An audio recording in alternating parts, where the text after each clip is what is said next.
Hello everyone. तो हाजिर हूँ लेकर इस सीरीज का 5th पार्ट। तो पिछले पार्ट में हमने देखा था यांग ने सेकंड चैप्टर को अनलॉक करने के बाद थर्ड चैप्टर को भी अनलॉक कर दिया था, जिसमें से उसे एक स्पिरिचुअल फर्नेस मिलता है और साथ ही उसकी कल्टीवेशन को इम्प्रूव करने के लिए एक एलिक्सर बनाने की रेसिपी भी। उस रेसिपी के हिसाब से उसे 2 जड़ी बूटियां ढूंढनी थी, जिसे ढूंढने के लिए वो ब्लैक विंड माउंटेन जाता है। माउंटेन काफी ज्यादा खतरों से भरा हुआ था, जहाँ उसकी हेल्प 2 गाँव वाले करते हैं, पर यांग की हेल्प करने के बाद वो खुद बहुत बड़ी मुसीबत में पड़ जाते हैं। इस पार्ट की स्टार्टिंग में दिखाते हैं कि यांग को तेजी से उन विलेजर्स की चिल्लाने की आवाज आ रही थी और वो उसी डायरेक्शन में दौड़कर आगे बढ़ने लगता है। ये आवाज बहुत ज्यादा दूर से आ रही थी, जिसे सुनने के बाद यांग कह रहा था कि लगता है वो बहुत ज्यादा आगे निकल गए हैं। मुझे अपनी स्पीड को इंक्रीज करना होगा इससे पहले कि उनके साथ कुछ अनहोनी हो जाए। दौड़ते दौड़ते यांग एक केव के बाहर पहुंच गया था। केव के बाहर पहुंचने के बाद उसे नजर आता है कि वहाँ पर एक बड़ा सा स्पाइडर मौजूद है, जिसने अपने वेब से उस विलेजर को ट्रैप कर लिया है।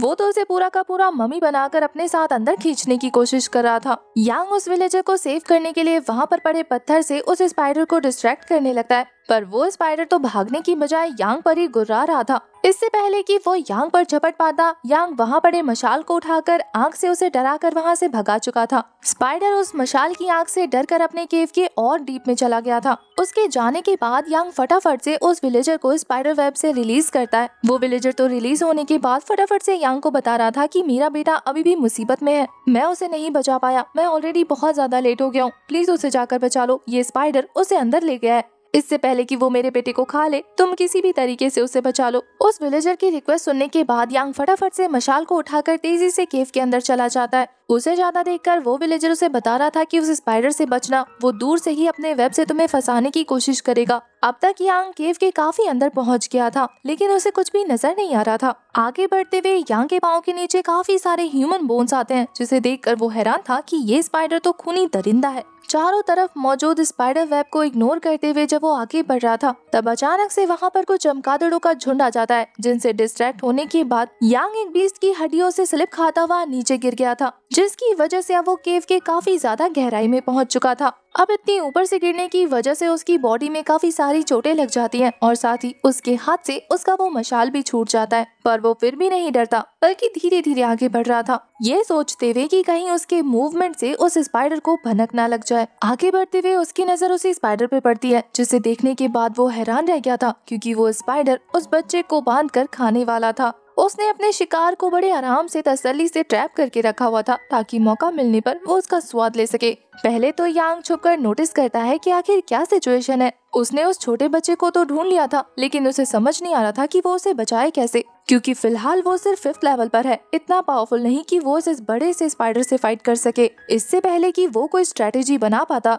ये बड़ा सा स्पाइडर उस बच्चे को निगलने वाला था। इसलिए ये पता होने के बावजूद भी कि ये स्पाइडर उसके लेवल से बहुत ज्यादा ऊपर है, वो फिर भी उस बच्चे को बचाने के लिए एक जोरदार जंप लगा देता है। जंप लगाने के बाद वो एक काफी पावरफुल किक उस स्पाइडर के बम पर दे मारता है, जिसकी वजह से वो स्पाइडर जो कि अपने शिकार का मजा उठाने वाला था, वो उड़ते उड़ते काफी दूर पहुंच गया था। उस स्पाइडर के हटते ही वो बच्चा नीचे गिर जाता है। यांग उसके चेहरे से सारा जाल हटाकर चेक कर रहा था कि क्या वो होश में है या फिर उसे आने में देर हो गई, पर उसके पता करने से पहले ही वो स्पाइडर तेजी से उसके ऊपर हमला कर चुका था। एक तो वो अपने शिकार के छिन जाने पर गुस्सा था, और दूसरा ये देखकर कि यांग उसे होश में लाने की कोशिश कर रहा है, वो यांग पर ही अटैक कर देता है। यांग उस बच्चे को खुद से दूर करते हुए उस स्पाइडर के अटैक्स को अपने हैंड से ब्लॉक करने की कोशिश कर रहा था। वो स्पाइडर अपनी पूरी जान का यूज करते हुए यांग पर चढ़ने की कोशिश करने लगता है, जिसे देखने के बाद यांग उसे कह रहा था कि लगता है कि तुम्हें अपनी फैमिली अपने साथ ही खत्म करनी है, तुम अपने ब्लड लाइन को इंक्रीज नहीं करना चाहते, तभी तुम मुझ पर अटैक कर रहे हो। वो स्पाइडर यांग से कह रहा था कि तुम अभी मेरे नीचे हो, मैं चाहूँ तो अपने डंक से तुम्हें अभी चीर फाड़ के रख दूं, तुम्हारी हिम्मत कैसी हुई ऐसा बोलने की। ये बोलने के बाद वो अपने जहरीले दांतों से यांग को काटने की बहुत ज्यादा कोशिश कर रहा था। पहले तो यांग उसके फोर्स को कम करने के लिए अपने पाँव का यूज करने लगता है, और फिर बहुत ज्यादा चालाकी के साथ वो उसके डंक को पछाड़ते हुए उसे एक जबरदस्त पंच देकर आजाद हो चुका था। उसके नीचे से बच के निकलने के बाद वो उसे चिढ़ाते हुए कहता है कि लगता है तुम्हारे दांत बहुत ज्यादा छोटे हैं, इसलिए तो मुझे काट नहीं पाए। ये सुनने के बाद उस स्पाइडर का खून खौल जाता है। वो तो कह रहा था कि रुक, अभी तुझे मैं सबक सिखाता हूँ। ये बोलकर वो दूर से ही यांग पर निशाना लगाकर अपने वेब्स थ्रो कर रहा था। यांग उसे जंप करते हुए डॉज कर चुका था, लेकिन वो बहुत ज्यादा हैरान हो जाता है कि अब तो वो मुसीबत में पड़ने वाला है। इससे पहले कि वो इस बारे में कुछ और सोच पाता, वो स्पाइडर ऊपर मौजूद एक पिलर को अपने वेब की हेल्प से नीचे खींचते हुए यांग को क्रश करने की कोशिश करने लगता है। यांग तो उस पत्थर के नीचे आने से जंप करते हुए बच जाता है, पर अब तक उसे पता लग चुका था कि इस स्पाइडर से निपटना आसान तो नहीं होने वाला, क्योंकि अब ये स्पाइडर काफी ज्यादा डेस्परेटली उसे जान से मारने की कोशिश कर रहा था। उस स्पाइडर के अटैक से बचते हुए यांग नोटिस कर लेता है कि वो बच्चा अभी तक होश में नहीं आया। इसका मतलब ये है कि उसकी बॉडी में स्पाइडर का पॉइजन है।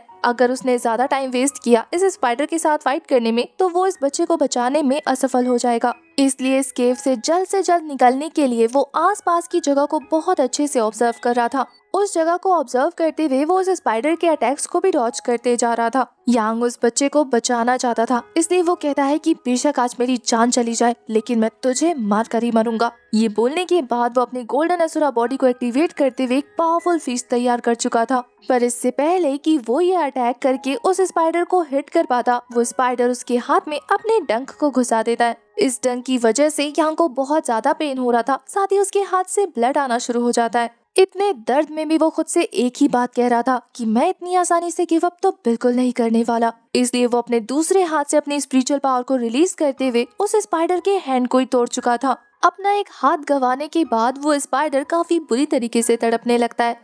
इधर दूसरी तरफ यांग का ब्लड फ्लो रुक जाता है और साथ ही उसकी इंजरी भी हील हो जाती है, वो भी उसके गोल्डन असुरा बॉडी की वजह से। वो तो ये देखकर बहुत ज्यादा अमेज हो गया था कि उसके पास कितनी कमाल की बॉडी है। इधर इंजर्ड होने के बाद वो स्पाइडर पूरी तरीके से पगला चुका था। अब वो तेजी के साथ यांग पर आओ दिखाना ताओ अटैक करे जा रहा था। जिधर उसका मन कर रहा था वो उधर से अटैक कर रहा था। यांग उसे इस तरीके से बौखलाता देखकर इस मौके का फायदा उठाने का सोचता है। वो डॉज करते हुए उसके नीचे पहुंच गया था और फिर मौका पाकर वो उसके दूसरे हाथ को भी तोड़ देता है, जिसके बाद अब वो स्पाइडर अब हमारे यांग पर अटैक नहीं कर पा रहा था। और फिर यांग इसी मौके का फायदा उठाते हुए एक एक करके उसके सारे टांग्स तोड़ देता है। वो तो कह रहा था कि मानना पड़ेगा, तुम्हारी टांगे बहुत ज्यादा लंबी हैं, तुम मेरे हाइट की नहीं हो, चलो तुम्हें अपनी हाइट का बनाएं। वैसे तो मेरा तुम्हारे साथ खेलने का कोई प्लान नहीं है, लेकिन इतना तो मैं कर ही सकता हूँ। ये बोलने के बाद वो उसके पाँव को पकड़कर उखाड़ देता है। दर्द से तो उस स्पाइडर की जान निकलती जा रही थी। खुद की जान को बचाने के लिए वो अपने वेब नेट का यूज करते हुए खुद को हवा में उठा चुका था। वो इतना ज्यादा डर चुका था, उसे पता था कि अगर वो अपनी जान बचाने के लिए हवा में नहीं गया तो जमीन पर रहने के बाद यांग उसकी सारी टांगे तोड़ देगा। अब उसके पास गिन के सिर्फ 2 ही टांग रह गई थी। यांग इस चीज से परेशान या घबराने की बजाय मुस्कुराने लगता है, क्योंकि यही तो उसका प्लान था। क्योंकि इसके बाद तो वो उस मशाल को उठाता है जो कि बुझ गया था और फिर पत्थर का यूज करते हुए वो उसमें दोबारा आग जला चुका था। आग के जलते ही वो वहाँ पर मौजूद सारे स्पाइडर वेब को जलाना शुरू कर देता है। ये आग धीरे धीरे उस स्पाइडर तक पहुँच जाती है और वो इस आग की वजह से पूरी तरीके से जलने लगता है। काफी देर तक जलने के बाद फाइनली उसका अंत हो गया था और उसे निपटाने के बाद यांग रिलैक्स हो चुका था। उस स्पाइडर को मारने के बाद वो कहता है कि चलो फाइनली अब जब इसे निपटा दिया है तो उस बच्चे को भी देख लेते हैं। उसे चेक करते ही यांग समझ गया था कि पॉइजन का असर ज्यादा नहीं हुआ, इसका मतलब वो अभी भी इस बच्चे को बचा सकता है। बस उसे फटाफट इस बच्चे को इस केव से बाहर लेकर जाना होगा। यांग ये सारी चीजें सोच ही रहा था कि तभी अचानक से कोई उसे अपने नेट से ट्रैप कर चुका था और ये स्पाइडर मॉन्स्टर का काम था। अपने सामने एक और जिंदा स्पाइडर मॉन्स्टर को देखने के बाद वो बहुत ज्यादा हैरान हो जाता है, पर उसे ये समझते देर नहीं लगती कि ये तो उस स्पाइडर की फीमेल पार्टनर है, जो कि अपने पार्टनर के मरने के बाद यांग से बदला लेने आई है। यांग को अपने वेब में अच्छी तरीके से ट्रैप करने के बाद वो उसे तेजी से अपनी तरफ खींचना शुरू कर देती है। खुद को रोकने के लिए यांग वहाँ पर मौजूद बड़े से पत्थर का यूज कर रहा था, लेकिन इस स्पाइडर के आगे उसकी ये चाल काम नहीं करती, बल्कि वो तो उसे काफी तेजी से अपने पास खींचते हुए अपना एक डंक उसकी छाती में घुसा देती है। यांग को बहुत ज्यादा तकलीफ हो रही थी, उसे समझ नहीं आता कि उसे क्या करना चाहिए, क्योंकि उसकी पूरी बॉडी उस स्पाइडर वेब की वजह से ट्रैप हो चुकी थी। पर ऐसी टेंस सिचुएशन में भी वो अपना दिमाग यूज करते हुए वहाँ पर मौजूद उस स्पाइडर का डंक यूज करके अपने नेट को खोल लेता है और फिर बड़े ही तेजी के साथ उसी डंक का यूज करते हुए उस स्पाइडर की आंख फोड़ देता है। इस चीज से वो स्पाइडर तो डिस्ट्रैक्ट हो गया था। मौका पाकर यांग उसके ऊपर चढ़ चुका था। अब तक उसकी गोल्डन असुरा बॉडी की वजह से उसकी वो इंजरी भी हील हो जाती है, जिससे यांग समझ जाता है कि उसे किसी भी तरीके की चोट क्यों ना लगे, उसकी बॉडी इससे जल्दी हील हो जाएगी और इसका मतलब ये है कि अब वो इमॉर्टल बन चुका है। ये सोचकर ही उसका जोश दुगना हो जाता है और फिर वो अपनी एनर्जी को रिलीज करते हुए तेजी से उस स्पाइडर को पंचेस मारने शुरू कर देता है। अब तक यांग इतना ज्यादा गुस्सा हो चुका था कि वो तो पंचेस मार के उस स्पाइडर को जान से ही मार चुका था। बेचारा स्पाइडर पंचेस खाते खाते ही अपना दम तोड़ देता है। उसे मारने के बाद यांग काफी स्वैग में जंप करते हुए कह रहा था कि इस जैसे इविल मॉन्स्टर्स को तो मर जाना ही अच्छा है। फिलहाल अभी वो उस बच्चे को उस वेबनेट से रिलीज नहीं करता, बल्कि वो उसी के साथ उसे उठाते हुए वहाँ से बाहर निकल जाता है। केव के बाहर उस लड़के के फादर को दिखाते हैं जो अब तक खुद को उस वेब से रिलीज कर चुके थे। उन्हें जैसे ही आहट होती है कि कोई बाहर आ रहा है तो वो अपने वेपन के साथ रेडी हो जाते हैं, पर यांग उन्हें हाथ से इशारा करते हुए कह रहा था कि कोई मुसीबत नहीं है, बल्कि ये तो वो यहाँ पर आ गया है। अपने बेटे को देखने के बाद वो विलेजर काफी ज्यादा खुश हो गया था, पर फिर अपने बेटे को कोमा में देखने के बाद वो विलेजर बहुत ज्यादा अपसेट हो चुका था। उसे समझ नहीं आता कि उसे क्या करना चाहिए। उसे इस तरीके से डरता देखकर यांग कहता है कि आप फिक्र मत करो, मैंने वापस आते हुए वहाँ पर कुछ जड़ी बूटियाँ देखी हैं जो कि उस स्पाइडर के जहर को बाहर निकालने में मदद करेगा। आप मुझे बस थोड़ी देर दीजिए, मैं अभी वो जड़ी बूटियाँ लेकर आया। ये बोलने के बाद वो अपना वो बकेट उठाता है और तेजी से केव के अंदर दौड़ जाता है, जहाँ एंट्रेंस पर ही उसे वो सारी की सारी जड़ी बूटियाँ मिल जाती हैं, जिन्हें पिक करने के बाद वो वापस आकर उन्हें अपने दांतों से चबाकर पेस्ट में कन्वर्ट करके उस छोटे बच्चे की बॉडी पर लगा देता है।